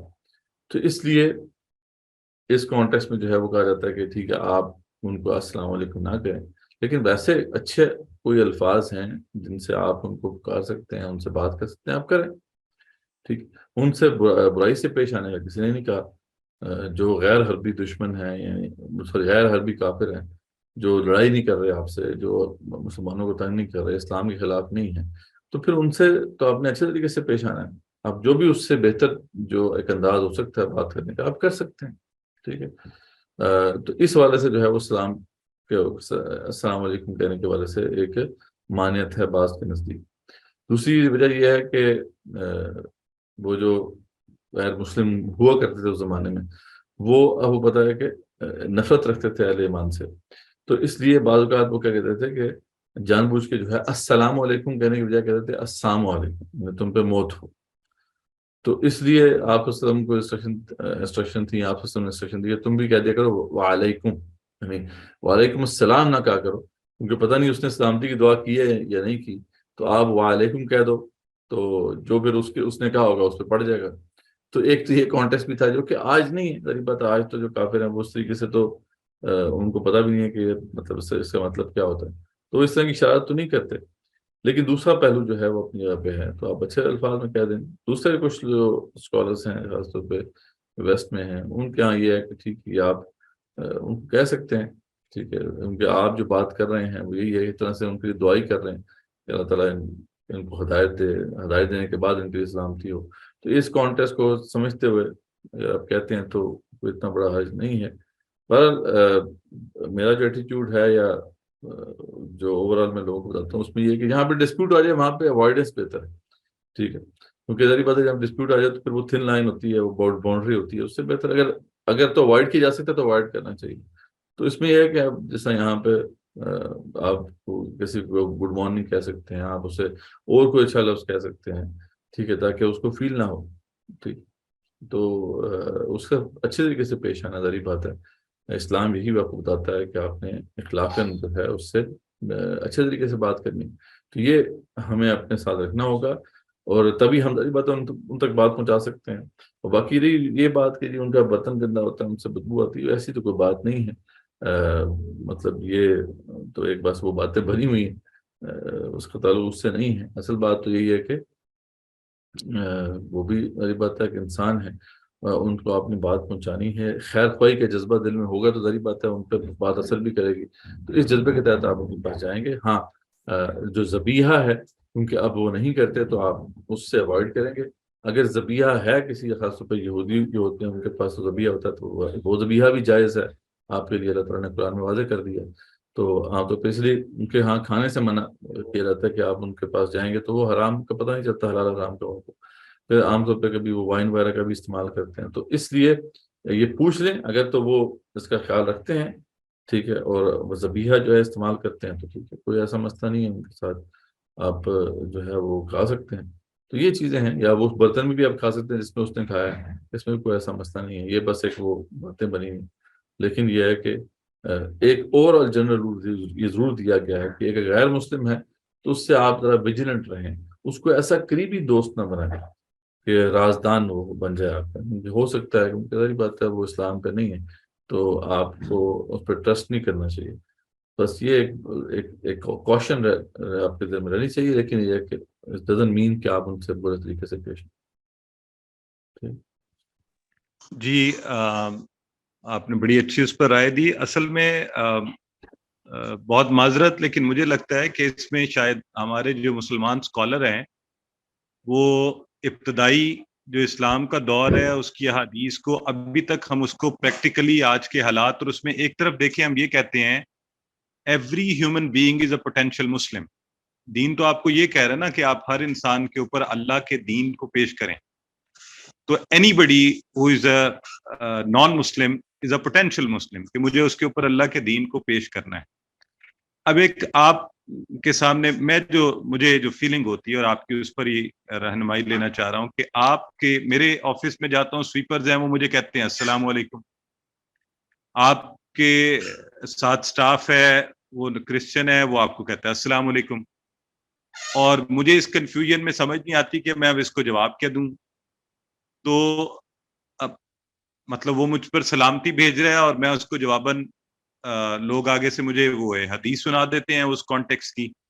تو پریکٹیکلی اس وقت اصل میں میرا خیال یہ ہے کہ ہمیں اس پر دور حاضر کے تقاضوں کو سمجھتے ہوئے دین کو اس دور کے حساب سے، اور جو قرآن کی ہدایت ہے جہاں قرآن کہہ رہا ہے کہ آپ نے اس دین کو ہر شخص پر پیش کرنا ہے، تو آپ مجھے خود بتا دیں کہ جس شخص کو میں گریٹنگ کا جواب ہی نہیں دینا چاہتا اور وہ اس پر سلامتی نہیں بھیجنا چاہتا، اس پر اللہ کے دین کا اتنا بڑا پیغام کہ اللہ ایک ہے اور نبی کریم صلی اللہ علیہ وآلہ وسلم، یہ جو سیٹ آف یہ چیزیں ہیں ہمارے لیے، تو اس پر تھوڑا سا آپ کو نہیں لگتا کہ ہم سب کو کلیئرٹی کی ضرورت ہے؟ ہم سب کو، خاص طور پہ وہ لوگ جو دین کے چلے تھوڑا سا آگے پہنچانا بھی چاہ رہے ہیں، ان کی اپنی کلیئرٹی ہو، بجائے اس کے کہ ہم بس درمیانے جوابات دیں اور میرے جیسا شخص جو ہے جو ذرا اور بھی کنفیوز ہو جائے کہ اچھا بھی اب اس میں کیا کیا جائے۔ تو معذرت، لیکن یہ میرے چیزیں جو میں چونکہ پریکٹیکلی نے فیس کرتا ہوں، مجھے لگتا ہے ہمارے اکثر لوگ تھیوریٹیکل چیزوں ہی پر، ہمیں اس دور میں پریکٹیکلی حالات کو سامنے رکھتے ہوئے واضح اس کے اوپر کوئی لائے عمل یا کوئی چیز سامنے لانی ہوگی کہ نہیں بھی آپ ان سے بیٹھ سکتے ہیں۔ اب دیکھیں اس دور میں نان مسلم جو میرے ارد گرد رہتے ہیں، میرا خیال ہے ان کے گھر میں بھی ذبیحہ گوشت بازار مارکیٹ سے وہی آتا ہے جو میں لے کے آتا ہوں، شاید امریکہ والے کا مسئلہ اور ہوگا۔ سو یہ ساری کلیئرٹی کہ میں کسی نان مسلم کے گھر چلا گیا اس نیت سے، اور وہ وہاں پتہ چلتا ہے کہ میرے ارد گرد والے سارے مسلمان ہی میرے خلاف ہو گئے کہ تم نے وہاں کھانا کھا لیا، یہ ایٹیٹیوڈ غلط یا ہے، میں نے اپنے گھر سے، یہ ایٹیٹیوڈ تو اصل میں ہمارے ہاں وہ ایک مت سا بنے ہوتے ہیں نا، ہم تو یہ بات ہے کہ سوسائٹی ایسی ہے کہ ہم بس آنکھیں بند کر کے جو ایک چل رہا ہوتا ہے سلسلہ اس کو مانتے ہیں، تو یہ ایٹیٹیوڈ چینج ہونا چاہیے، اس میں کوئی شک نہیں ہے۔ باقی رہی بات کہ وہ جو ایک مسئلہ ہے کہ جی آپ اسلام کا جواب دیں یا نہیں، تو اس کے اندر اصل میں ان کے احادیث موجود ہیں۔ مسئلہ یہ ہوتا ہے کہ جب ہم حدیث کو دیکھتے ہیں تو اس کے اندر عام طور پہ تو یہ جنرل رول ہے کہ جو بھی اللہ کے رسول صلی اللہ علیہ وسلم حکم دے دیا وہ ابدی ہے، اللہ یہ کہ اس کو اسپیسیفک وہ کر دیں، تو یہ ایک ایسا معاملہ ہے نا، کیونکہ ٹیکنیکل بحث پھر ہو جاتی ہے، اس لیے وہاں پہ پھر ایک کنفیوژن پیدا ہوتی ہے کہ اب جب کہ اللہ کے رسول صلی اللہ علیہ وسلم نے اس کو اسپیسیفک نہیں کیا اس دور کے لیے، تو پھر اب ہم نہیں کر سکتے، تو اس طرف جانا جو ہے وہ ایک ایسا معاملہ ہے کہ جو پھر جس میں خطرہ ہے، تو اس لیے لوگ اس سے بچتے ہیں۔ لیکن یہ بات اپنی جگہ پہ ہے کہ وہ جو اوورال ایٹیچیوڈ ہے وہ چینج ہونا چاہیے، کہ آبداری بات ہے کسی کو اگر کسی کے پاس چلے گئے ہیں یا کسی سے اچھی طریقے سے آپ نے بات کر لی ہے تو لوگ آپ کو ایک ذرا نیگیٹو اس میں دیکھتے ہیں، یہ بات غلط ہے۔ باقی رہی بات کو اسلام کا جواب دیتا ہے تو آپ اسے وعلیکم تو کہہ ہی سکتے ہیں جیسے حدیث کے اندر ہے، باقی اس کے علاوہ کوئی اچھا لفظ ہے تو وہ بھی کہہ دیں۔ خیر اس میں بات آگے مزید بھی کی جا سکتی ہے، ڈسکشن کی جا سکتی ہے، کچھ چیزیں ہیں اس والے سے میں آپ سے شیئر کر دوں گا جو بحث ہے، تاکہ آپ خود بھی اسے دیکھ لیں کہ کیا کانٹیکسٹ ہے، تو اس کے بعد پھر زیادہ بہتر جو ہے ہم بات کو آگے ڈسکس کر سکتے ہیں۔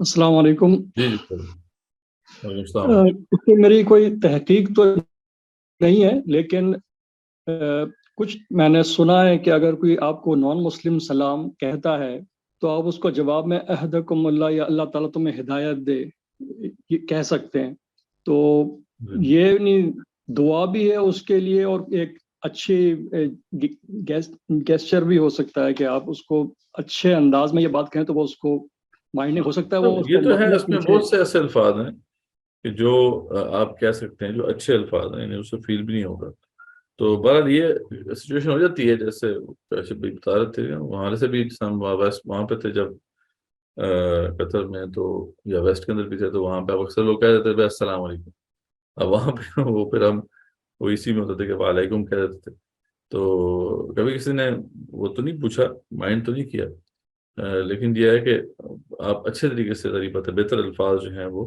آپ ان کو کہہ سکتے ہیں، یعنی اس سے یہ ہے کہ کوئی وے آؤٹ نہیں، یعنی اس کا یعنی آپ جو ہے نا اس کو اوائڈ کر سکتے ہیں سچویشن کو، تو یعنی اس لیے میں نے کہا تھا کہ جو ایسی سچویشن ہے جس سے اوائڈ کیا جا سکتا ہے تو بہتر ہے اوائڈ کر لیا جائے، ٹھیک ہے، جو ان اوائڈیبل ہے تو پھر وہاں پہ اس میں آپ دیکھیں نا کہ ایک نان مسلم ہے وہ آپ کو سلام کر رہا ہے، تو جو ان کی لینگویج میں یا ان کے کانسیپٹ میں جس طرح گڈ مارننگ ہے، جس طرح آپ نے پہلے کہا، وہ کہا جا سکتا ہے۔ جس طرح ہم جاپان میں تھے، ہمیں کچھ جاپانی سلام کرتے تھے ہم کو تو کونیچیوا یا جو بھی ان کا وہاں کا ان کی روایت میں جو گریٹنگز ہیں ہم جواب ان میں وہ دیتے تھے، تو انہوں نے کبھی مائنڈ نہیں کیا اس چیز کو کہ جی اس نے وعلیکم السلام کیوں نہیں کہا۔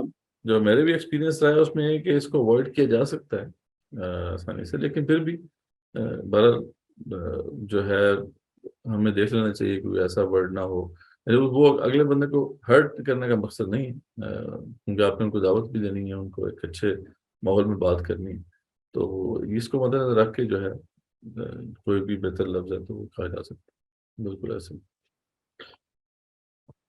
ٹھیک ہے جی، تو دعوت دین کے والے سے جو دوسرا بڑا پہلو ہے وہ ایک تو شہادت الناس کا پورا فلسفہ سامنے آ گیا ہمارے، دوسرا یہ ہے کہ امر بالمعروف اور نہی عن المنکر، یہ بہت بڑی ذمہ داری ہے ہماری، ٹھیک ہے، اور اس کے حوالے سے بھی بنی اسرائیل کو بڑی سخت جو ہے وعیدیں سنائی گئی، اللہم لعن الذین کفروا من بنی اسرائیل علی لسان داؤد وعیسی ابن مریم ذلک بما عصوا وکانوا یعتدون، کہ لعنت کی گئی ہے، ٹھیک ہے، بنی اسرائیل کے کافروں پر جو ہے داؤد اور عیسیٰ ابن مریم علیہ السلام کی زبانی، کیونکہ وہ معصیتیں کرتے تھے اور حد سے بڑھ جاتے تھے، کانو لا یتناہون عن منکر، اور وہ منکر سے روکتے نہیں تھے، فعلوہ، جب بھی کوئی اس کا ارتکاب کرتا تھا، لبئس ما کانوا یفعلون، تو بہت ہی برا ہے جو یہ کام کیا کرتے تھے، تو اس پہ پھر آپ صحیح مسلم کی وہ بڑی مشہور روایت بھی ہے کہ تم میں سے جو بھی منکر کو دیکھے،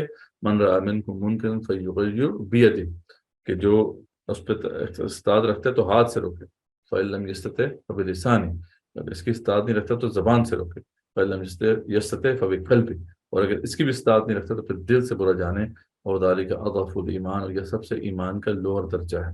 تو یہ ہم نے بالکل جو ہے کام چھوڑ دیا، ہم انفارچونیٹلی ہمیں اس کا پتہ بھی نہیں ہے کہ یہ کیا چیز ہے، امر بالمعروف اور نہی عن المنکر، یعنی کسی منکر کو جب آپ دیکھیں تو اس کو آپ نے ہاتھ سے روکنا ہے، یہ اسلامک سوسائٹی کے اندر یہ ایک مزاج ہے، ٹھیک ہے، ہاں، لیکن بعض اوقات کیا ہوتا ہے کہ آپ کے پاس اتھارٹی نہیں ہوتی، تو پھر یہ ذمہ داری پھر حکومت کی ہوتی ہے کہ وہ اس کو بائی فورس روکے، ٹھیک ہے، لیکن زبان سے تو آپ روک سکتے ہیں، وہ تو آپ روکنا ہی ہے آپ نے، اور زبان سے بھی آپ روکنے کے بعد یہ نہیں ہے کہ پھر جب آپ نے کسی کو برا کرتے دیکھا تو اسے روک دیا، بلکہ اس کا بائک آؤٹ بھی کرنا ہے، یعنی بنی اسرائیل میں خرابی اس وقت پیدا ہوئی تھی کہ وہ روکتے تو تھے، لیکن روکنے کے بعد بھی وہ جس کو روکتے تھے اس کے اندر برائی موجود ہوتی تھی، اس کے باوجود وہ اس کے ساتھ بیٹھ کے کھانا کھاتے تھے، اس کے ساتھ تعلق رکھتے تھے.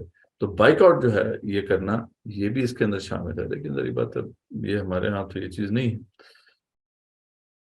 اور آپ وسلم نے تو اس پر بڑی واضح وعیدیں سنائی ہیں کہ آپ نے فرمایا قسم ہے اس ذات کی جس کے قبضے میں میری جان ہے، نیک کاموں کا حکم کیا کرو، برے کاموں سے روکا کرو، ورنہ قریب ہے کہ اللہ تعالیٰ تم پر ایسا عذاب نازل کرے، پھر تم اس عذاب دور کرنے کی دعا کرو اور تمہاری دعا بھی قبول نہیں. ٹھیک، تو بڑی اس پہ پھر جو ہے آیات ہیں، احادیث ہیں. اچھا، یہاں پہ اب بہت بڑی کنفیوژن ہے جس کو دور کرنا بہت ضروری ہے. جیسے بندگی مکمل دین کی ہے، اسی طریقے سے پھر دعوت دین بھی مکمل دین کی ہو. یہاں پہ آج کل دعوت کا سلسلہ الحمدللہ بڑا چل رہا ہے. جب میڈیا کی جب ایکسپینشن ہوئی ہے، سوشل میڈیا بھی آ گیا ہے، تو اب داعیان دین بہت ہیں الحمدللہ، یعنی جو دین کی دعوت پیش کر رہے ہیں. لیکن جو مسئلہ ہو رہا ہے وہ بہت بڑا پیدا ہو رہا ہے، وہ یہ کہ جو داعیان دین ہے وہ مصلحت کا شکار ہو رہے ہیں. مطلب وہ مصلحتاً دین کا مکمل ورژن نہیں پیش کرتے.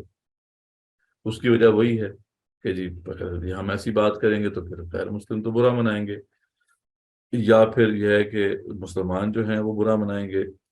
تو اس وجہ سے دین کا ایک واٹر ڈاؤن ورژن جو ہے وہ اب پیش کیا جا رہا ہے. بہت زیادہ بڑے پیمانے پر جو دعوت پھیلائی جا رہی ہے وہ یہ والی پھیلائی جا رہی ہے، کمپرومائز دعوت ہے. اور اس کے پیچھے جو لاجک پیش کی جا رہی ہے وہ یہ کہ دیکھیں جی اس طرح کی باتیں جب ہم کریں گے تو پھر تو یہ بات ہماری جو ہے نا آگے نہیں جا سکے گی. تو ایسے داعیان دین کے لیے پھر واضح انسٹرکشنز کیا ہیں قرآن کی؟ قرآن واضح طور پہ جو ہے یہ بات کرتا ہے کہ آپ نے ببانگ دہل وہ بات پیش کرنی ہے جو اللہ نے بیان کی ہے، اس میں ایک بات بھی آپ نہیں چھپا سکتے. اب وہ دین اب ہم نے سمجھ دیا ہے کہ ہم نے بات کی تھی نا کہ دین کا مکمل تصوری تو اصل مسئلہ ہے، ورنہ دین کا جو مذہبی ورژن ہے اس سے تو کسی کو کوئی مسئلہ نہیں ہے. وہ تو غیر مسلم بھی اس کو ایکسیپٹ کرنے کو تیار ہیں، اور ہمارے ہاں بھی جو بھی ڈکٹیٹرز ہیں، جو ظالم ہیں، وہ اس کو ایکسیپٹ کرنے کو تیار ہیں. تو اس کی پھر ایگزامپل جو ہیں آپ صلی اللہ علیہ وسلم کی زندگی میں ملتی ہیں. سورہ یونس میں ایسے ذکر آتا ہے کہ وہ رسول اکرم صلی اللہ علیہ وسلم کو آ کے کہتے تھے کہ ایت بقرآن غیر ھذا او بدل، اے رسول اللہ صلی اللہ علیہ وسلم یہ قرآن ایز از تو ہمیں قبول نہیں ہے، آپ اس میں کچھ تبدیلی کریں یا کوئی اور قرآن لے کر آئیں. تو اب اس پہ جواب سنیں کہ کیا ہے، اور وہ جواب اب ہم سب کے لیے ہے جو بھی دین کی دعوت پیش کر رہے ہیں. اللہ فرماتے ہیں قل ما یکون لی ان ابدلہ من تلقاء نفسی. رسول اکرم صلی اللہ علیہ وسلم ٹوک جواب دیتے ہیں یہ میرے بس میں ہی نہیں ہے کہ میں اس میں تبدیلی کروں. ٹھیک ہے، آپ رانگ جو ہے ڈور اس پہ دستک دے رہے ہیں. یہ میری جورسڈکشن میں ہی نہیں، میری اتھارٹی نہیں ہے کہ میں اپنے پاس سے اس میں کوئی تبدیلی کر لوں، بلکہ یہ کہا کہ ان اتبع الا ما یوحى الی، میں تو خود اس کی اتباع کر رہا ہوں جو میری طرف وحی آئی ہے، میں تو اس کا فالوور ہوں. اور انی اخاف ان عصیت، بلکہ مجھے تو خود خوف ہے کہ اگر میں نے معصیت کی اپنے رب کی، ربی عذاب یوم عظیم، عظیم دن کے عذاب کا خوف ہے. تو جب رسول اکرم صلی اللہ علیہ وسلم جو اس دین کو لانے والے اولین رسول ہیں، جب ان کو اتھارٹی نہیں ہے کہ وہ ایسا کریں، تو پھر ایک عام دائی یہ کیسے اتھارٹی جو ہے اپنے لیے وہ تفویض کر لیتا ہے اور اپنے پاس سے جسٹیفیکیشن دیتا ہے کہ دیکھیں جی ہم پوری بات اس لیے نہیں کر رہے کہ لوگ جو ہیں برا مانیں گے. بہت بڑا جرم ہے یہ. یاد رکھیں کہ جب اللہ حساب کتاب کریں گے تو پہلے رسولوں کو کھڑا کیا جائے گا، کیونکہ اگر رسول نے ہی بات پوری نہیں پیش کی تو ظاہری بات ہے پھر تو قوم کا قصور تو نہیں ہے نا. پھر تو پہلے تو رسول سے پوچھا جائے گا، رسول نے بات پیش کر دی ہے تو پھر اب جو ہے حساب کتاب ہوگا لوگوں کا. تو خود امیجن کریں کہ کتنی سخت پر جو ہے انٹروگیشن ہے جو ان رسولوں سے ہوگی، اور ہم بطور اللہ کے رسول کے ہیں، یہ امت کو اللہ تعالیٰ نے ذمہ داری دی ہے. اور دوسرا جو مقام سورہ مائدہ کا ہے اس میں اللہ فرماتے ہیں کہ یا ایھا الرسول، تھریٹننگ انداز ہے، اے رسول صلی اللہ علیہ وسلم بلغ ما انزل الیک من ربک، کھول کر پہنچا دیں جو کچھ بھی نازل ہوا ہے آپ کی طرف، آپ کے رب کی طرف سے.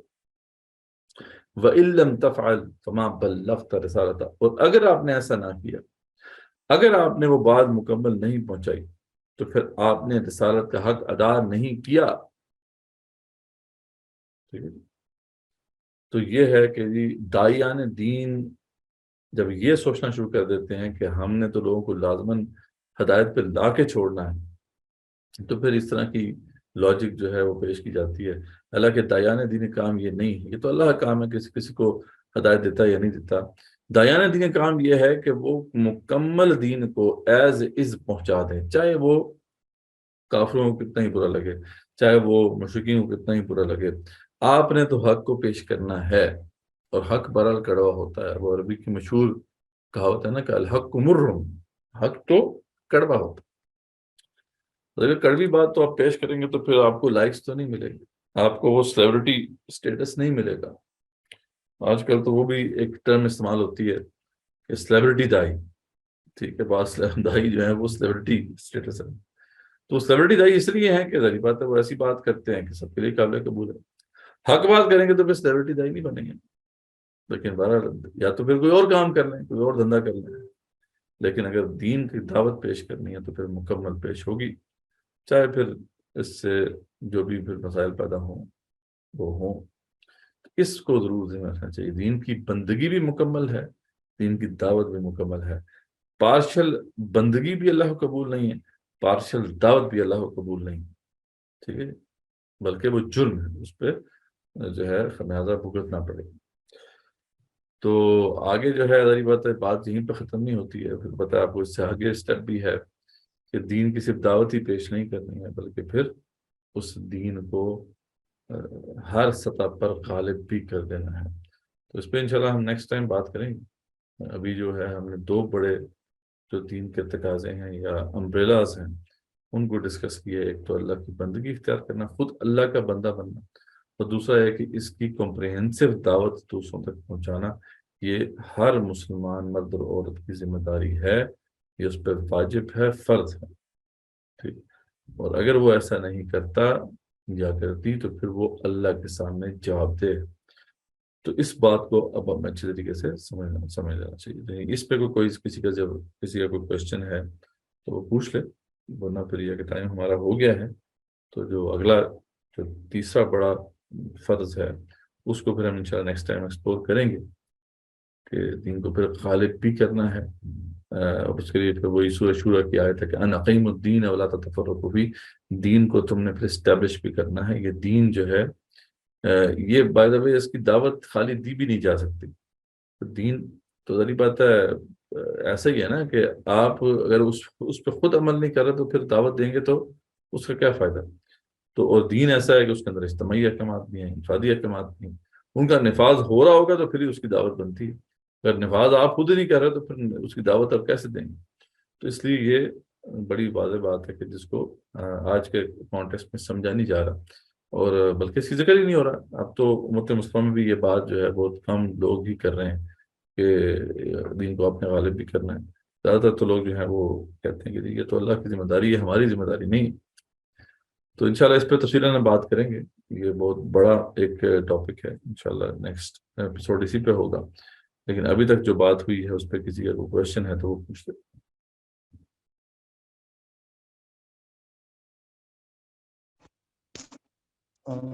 جی، شروع میں آپ نے جب وہ اس کی بات کر رہے تھے معیشت کی اور دین اور نظام اور مذہب کی، تو اس میں صرف ایک دو چیزیں آپ سے رہنمائی چاہیے تھی کہ یہ ہم اکثر یہ بات کہتے ہیں کہ کیپٹلزم جو ہے یہ نان اسلامک آف کورس ہے اور یہ ویسٹ کا نظریہ ہے، اور اسی طرح کمیونزم بھی ہے جو کہ ویسٹرن فلسفی ہے اکنامکس کی. اچھا، ہم دیکھتے یہ ہیں کہ ابھی اگر آپ ہندوستان میں دیکھ لیں تو مغلوں نے اور یہ ٹیپو سلطان وغیرہ تھے، یہ اسی طرح سلطنت عثمانیہ میں دیکھ لیں تو وہ بہت حد تک یعنی اتنی زیادہ فیسلٹیز دیتے تھے. سلطنت عثمانیہ نے تو بالکل ہی کہ تاجر آئیں وہ ان کو ہم سارا وہ کریں گے، آپ اپنا کاروبار بھی کریں. وہ یوں لگتا ہے کہ جیسے کیپٹلزم ہی کی طرف بنیاد اس کی رکھ رہے تھے، جو بعد میں بٹ مطلب ناٹ دس ایکسٹریم کیپٹلزم کہ جس میں اسی طرح اسلام کے آپ ابتدائی دنوں میں دیکھیں تو کوئی ایسا تو نہیں تھا، ریاست کچھ بھی نہیں کر رہی تھی سوائے محصولات کو کنٹرول کرنے کے، یہ کچھ چیزیں جو ممنوع تھیں، باقی سارا کچھ تو ایک عمومی کاروبار چل رہا تھا. تو کہیں ایسا تو نہیں ہے کہ ہمارے ذہن میں چونکہ کیپٹلزم یا کمیونزم نان مسلم اس کو پرسو کر رہے ہیں تو ہم اس کی اندھا دھند مخالفت کرتے جا رہے ہیں، جبکہ اسلام بھی بذات خود ایک ایسے ہی ڈھیلے ڈالے معاشی نظام کی بنیاد رکھتا ہے کہ ہاں ریاست کچھ مین چیزیں دیکھ لے، باقی سارا جو ہے نظام کاروبار جو ہے وہ لوگ رن کریں گے. تو اس پر تھوڑی رہنمائی فرمائیے. اس پہ تو خیر بڑا واضح تھیسس ہے کہ جو کیپٹلزم ہے اس کی بنیاد تو مسلمانوں نے رکھی تھی. ٹھیک ہے، وہ الگ بات ہے کہ جب ہم ویسٹرن کیپٹلزم کی بات کرتے ہیں تو اس میں بہت سی ایسی چیزیں ایڈ ہو گئیں بعد میں جو مسلمانوں نے نہیں دیا رکھی تھی. نہیں، شروع میں تو یہ مرکنٹائل کیپٹلزم تھی نا، جو اور اس کی ساری جو بانی تھے وہ تو مسلمان ہی تھے. لیکن بعد میں ظاہر بات ہے جو اس میں چیزیں ایڈ ہوئی ہیں وہ اس میں بینکنگ کا جو سارا معاملہ ہے. تو بینکنگ جو ہے وہ ایک بڑا واضح پارٹ ہے نا ویسٹرن کیپٹلسٹک اکانومی کا. تو اس کے اندر پھر وہ سود کا معاملہ آ گیا جو کہ اسلام جسے منع کرتا ہے، یا پھر اسٹاک ایکسچینج ہے تو اس کے اندر پھر وہ جوئے کا معاملہ ہے، اس سے اسلام منع کرتا ہے. تو لیکن آپ یہ دیکھیں تو یہ بات آپ کو بالکل درست لگتی ہے کہ اسلام زیادہ جو ہے وہ کیپٹلزم کے قریب ہے کمیونزم کے بنسبت. ٹھیک ہے، کمیونزم تو بالکل بھی غیر فطری ہے نا، کہ وہ تو مطلب یہ ہے کہ اسٹیٹ سب کچھ اون کر لے تو مینز آف پروڈکشن سارے اسی کے پاس ہوں. ہاں، اسلام جو ہے ایک بیلنس کریٹ کرتا ہے. اسلام نہ تو یہ ہے کہ بالکل کھلی چھوٹ دے دیتا ہے کہ انڈیویجول اتنے پاورفل ہو جائیں کہ وہ پھر جو سوسائٹی کی نیڈز ہیں یا سوسائٹی کا جو گریٹر گڈ کا تصور ہے اس کے اوپر بھی حاوی ہونا شروع ہو جائیں. اسلام کسی بھی کیپٹلسٹ کو اتنا پاورفل نہیں ہونے دیتا، کسی بھی سیٹ کو اتنا پاورفل نہیں ہونے دیتا کہ وہ پھر جو ہے اسٹیٹ کی اتھارٹی ہے اس کو انڈرمائن کر دے. لیکن ایسا بھی نہیں ہے کہ جناب ایک جو بھی انڈیویجول ہے اسے اون نہیں کر سکتا. ٹھیک ہے، تو یہ جو سارا کانسیپٹ ہے اس میں آپ وہی اسلامک ماڈل کو اگر دیکھنا ہے یا اسٹڈی کرنا ہے تو اس میں بہت سی چیزیں ایسی ہیں کہ جو اس وقت ویسٹ کے اندر بھی موجود ہیں، ویسٹرن جو ماڈل ہے اکنامک ماڈل اس کے اندر موجود ہیں، لیکن بہت سی چیزیں ایسے ہیں پتہ جو اسلام سے ٹکراتی ہیں. تو یہ بات درست ہے کہ آبزرویشن کہ اسلام زیادہ کیپٹلزم کے قریب ہے. کیپٹلزم بیسیکلی نظریہ جو ہے اس کی بنیاد انڈیویجولزم کے اوپر ہے یا لبرلزم کے اوپر ہے.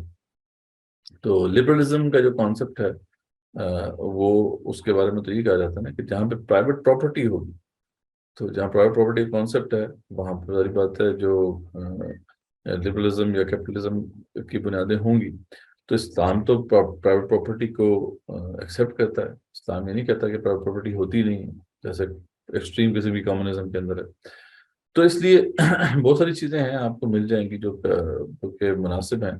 لیکن یہ جو اس میں زہر گھول دیا گیا نا اس پورے پروسیس میں وہ ہے یہ جو اس میں 3-4 چیزیں بڑی ہیں. اس میں ایک تو بینکنگ سیکٹر. ٹھیک ہے، تو بینکنگ جو ہے وہ سود کے اوپر بیس کرتی ہے. اسلام اس کو بالکل نہیں ایکسیپٹ کرتا. In addition to that, apart from the banking وہاں پہ اور ماڈل بھی ہیں جیسے وینچر کیپٹل ماڈل ہے. تو وہ اگر آپ دیکھیں تو وہ بڑے اسلام کے قریب ہے. اور صحیح معنوں میں جو سلیکن ویلی جس پہ چلتی ہے تو وہ بینکنگ کے اوپر نہیں چلتی ہے، وہ تو پھر یہ جو ہے وہ میوچل فنڈز ہیں یا پھر یہ وینچر کیپٹلسٹ ماڈل ہے اس کے اوپر چلتی ہے. تو وہ اسلام کے قریب ہے، اسلام میں اس میں کوئی مسئلہ نہیں ہے. اسی طریقے سے جو بات ہے کہ جو فیوچر ٹریڈنگ ہے جو ہر جگہ پہ ایک بہت بڑا مسئلہ ہے، یہ جس کی وجہ سے جو قیمت ہے اشیاء کی وہ بلش ہے. وہ اسی وجہ سے ہے کہ جناب آپ کسی کے پاس اگر وہ مال ہے ہی نہیں تب بھی جو ہے اس کے اوپر ٹریڈ کر سکتا ہے. آپ جائیں اسٹاک ایکسچینج کے اندر یا کسی بھی ایکسچینج میں، ایون کموڈٹی ایکسچینج میں جائیں، آپ کے پاس ₹1,00,000 آپ بے شک 10 لاکھ کی وہاں پہ تجارت کریں.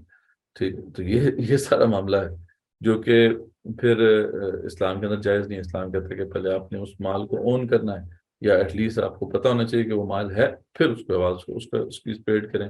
فیوچر ٹریڈنگ جو ہے اسلام میں جائز نہیں ہے. تو اس طرح کی بہت سی ایسی خرابیاں ہیں اس ویسٹرن کیپٹلسٹک ماڈل میں جس کو پھر ایڈریس اگر کر دیا جائے تو پھر بات اسلام کی طرف چلی جاتی. ٹھیک ہے، لیکن وہ اتنی بڑی چیزیں ہیں کہ ان کو اسلام کی طرف لے جانا آسان نہیں. تو باقی پھر اوور آل جو ہے اسلام کا ایک ماڈل ہے کہ جو گردش دولت ہے وہ اغنیاء میں نہیں ہونی چاہیے، وہ پوری سوسائٹی میں پھرنی چاہیے، اور اس کے لیے سب سے بڑا ہرڈل جو ہے وہ سودی نظام ہے۔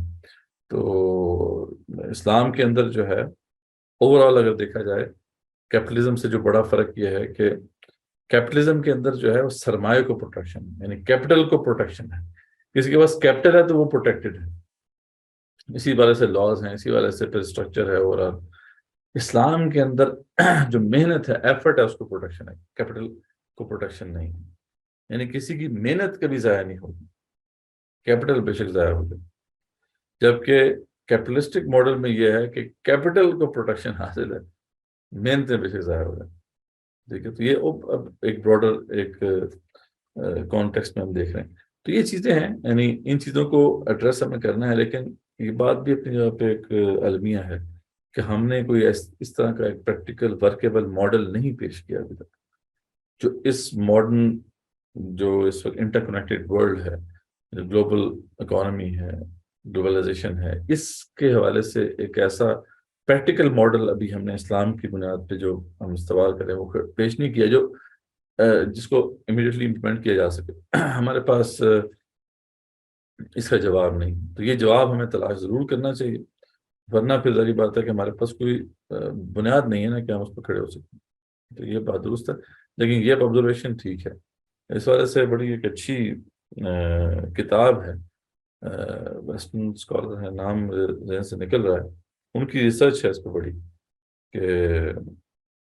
کہ کیپٹلزم جو ہے اس کا جو اوریجن اسلام کے اندر تھا، اور انہوں نے پوری اس کی ہسٹری بیان کی ہے۔ تو میں انشاءاللہ وہ کتاب جو ہے مجھے اگر یاد نہ رہا تو مجھے یاد کرا دیجیے گا، میں گروپ میں شیئر کر دوں گا اس کا جو ٹائٹل ہے، تو وہ ضرور پڑھنے والی کتاب ہے۔ میں نے کچھ اس کے چیپٹرز پڑھے تھے، تو واقعی یعنی ایک آئی اوپننگ ایک بک ہے کہ یعنی دنیا کو تو کیپٹلزم سے روشناسی اسلام نے کروایا، مسلمانوں نے کروایا، لوگوں کو تو پتہ ہی نہیں تھا کہ یہ کیا ہوتا ہے۔ تو یہ اس کانٹیکسٹ میں بھی ہمیں اس بات کو دیکھنا چاہیے۔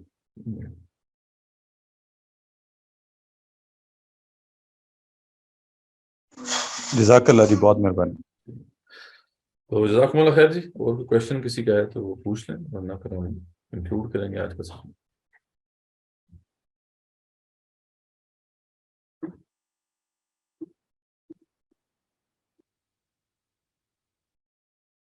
کلیئر ہے ابھی تک کی جو اوبلیگیشنز ہیں؟ کوئی کویشچن نہیں تو انشاءاللہ پھر نیکسٹ جو ہے امپورٹنٹ سیشن ہوگا، اس میں پھر اقامت دین یا الہ کلمۃ اللہ یا جہاد فی سبیل اللہ، مختلف نام ہیں اس اوبلیگیشن کے، تو اس کو ہم سمجھیں گے، اور اس کے بارے میں جو کنفیوژنز ہیں ان کو بھی ایڈریس کریں گے۔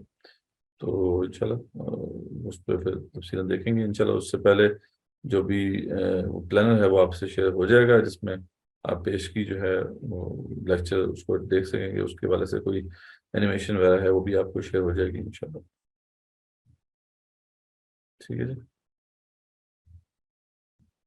ٹھیک ہے، جزاک اللہ خیر۔ خیر جی، جزاک اللہ خیر۔ السلام علیکم ورحمۃ اللہ وبرکاتہ۔ السلام علیکم۔